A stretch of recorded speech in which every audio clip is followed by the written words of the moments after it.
Today, we are going to talk about perfect square trinomials. But before we have our part of factoring perfect square trinomials, because that is our lesson, kung paano ba mag-factor ng perfect square trinomials, kilalanin muna natin sila. Okay? So, as I've said last time, maraming iba't ibang klase ng lahi ng mga polynomials or ng mga equations.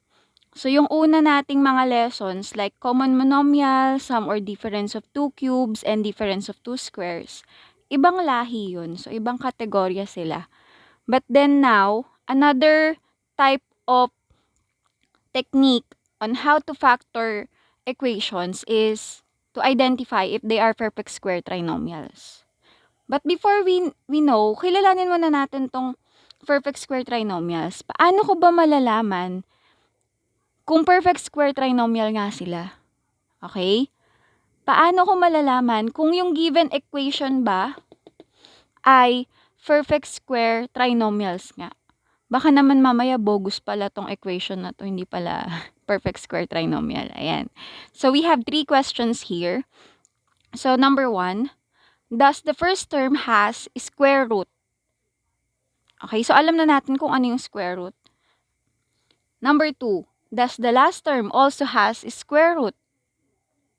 And then the last one is the middle term twice the product of the square roots of the first and last term.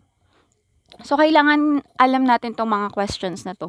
This will guide us in identifying if the given equations are perfect square trinomials. So, let us first try this one.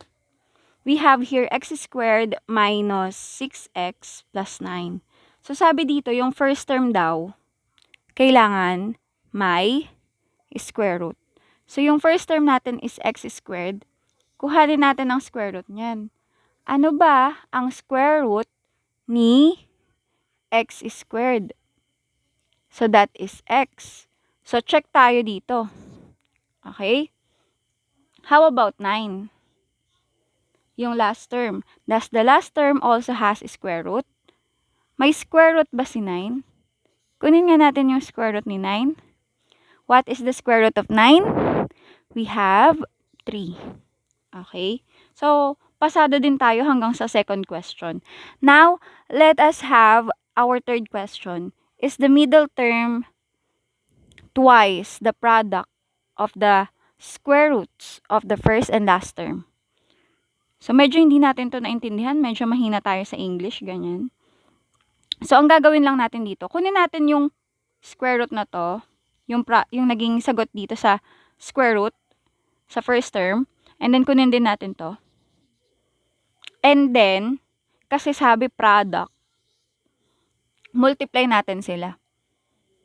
3 times x, we have 3x. Okay? So, magiging 3x siya. Ayan, kinuha na natin yung mga spaces dyan. So, next, kailangan daw twice pa. So, yung 3x kanina, times 2 pa siya. Okay? So, multiply natin. 2 times 3, 6. And then, yung variable, copy lang. So, 6x. So, this equation is perfect square trinomial. So, ang gulo ng board natin. So, let us have another example.